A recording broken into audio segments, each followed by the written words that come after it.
Hai, Assalamualaikum warahmatullahi wabarakatuh. Gimana kabarnya anak-anak hari ini?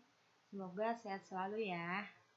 Sebelum pembelajaran dimulai, alangkah baiknya kita berdoa terlebih dahulu agar pembelajaran kali ini lancar dan mendapatkan ilmu yang bermanfaat. Berdoa dimulai. Selesai. Anak-anak, kita masih belajar di bab 2 ya, yaitu tentang kedudukan dan fungsi Undang-Undang Dasar Republik Indonesia tahun 1945.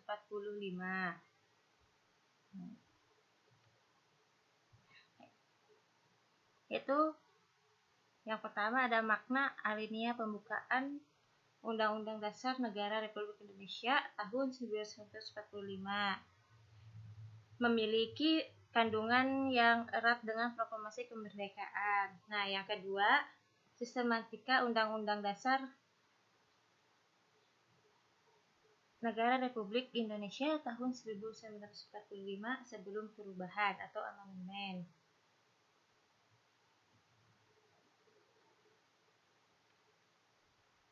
Nah, selanjutnya di sini ada pokok pikiran.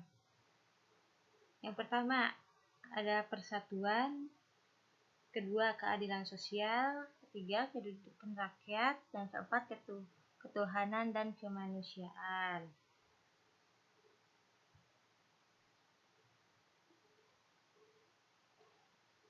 Nah, yang selanjutnya makna pembukaan Undang-Undang Dasar Negara Republik Indonesia tahun 1945.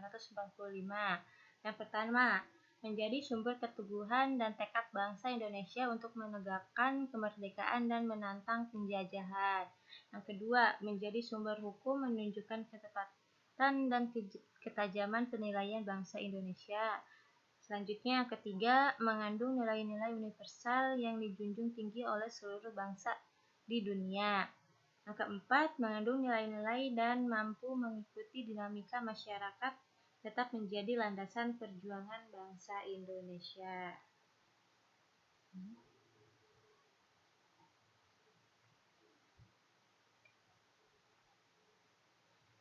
Selanjutnya yang kedua, makna Undang-Undang Dasar atau batang tubuh. Di sini ada pembukaan dan Undang-Undang Dasar atau batang tubuh merupakan satu kesatuan yang terpadu dan tidak dapat terpisahkan. Nah, sekali lagi Ibu tegaskan ya, pembukaan dan Undang-Undang Dasar atau batang tubuh merupakan satu kesatuan yang terpadu dan tidak dapat terpisahkan. Selanjutnya, batang tubuh atau pasal-pasal merupakan terwujudnya perincian dan pokok-pokok pikiran pembukaan Undang-Undang Dasar Negara Republik Indonesia tahun 1945 ke dalam pasal-pasal.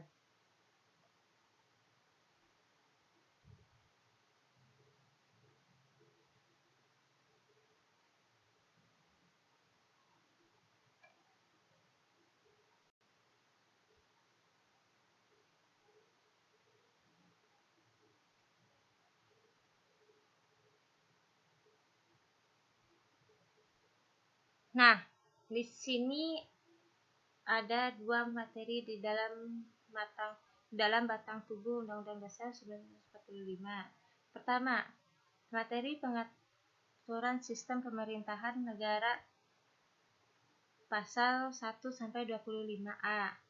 Yang kedua, materi hubungan negara dengan warga negaranya dan diatur dalam pasal 26 sampai 37.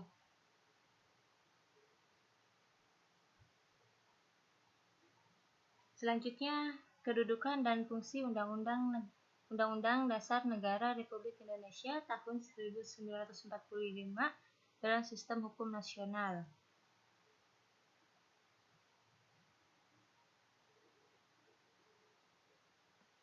Yang pertama, pembukaan Undang-Undang Dasar Negara Republik Indonesia tahun 1945, sumber motivasi dan inspirasi, tekad, semangat, serta cita-cita.